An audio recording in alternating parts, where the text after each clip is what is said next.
আমাকে যদি জিজ্ঞেস করা হয় আমি কাকে সবচাইতে বেশি ভালোবাসি, আমি বলবো আমার বরের কথা।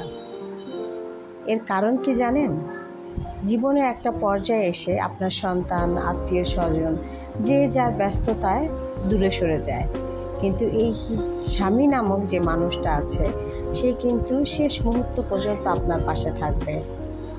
এর মধ্যে কিছু এক্সেপশনাল ঘটনা ঘটে, কিন্তু যেটা এক্সেপশনাল সেটা কিন্তু এক্সাম্পল হতে পারে না, তাই না? এটা আমার কথা, আপনাদের কি ধারণা সেটা আপনারা আমাকে জানাতে পারেন আমার কমেন্ট বক্সে। আজ আমি আপনাদের সাথে এখানে শেয়ার করেছি বিয়েবাড়ির বোরহানির রেসিপি।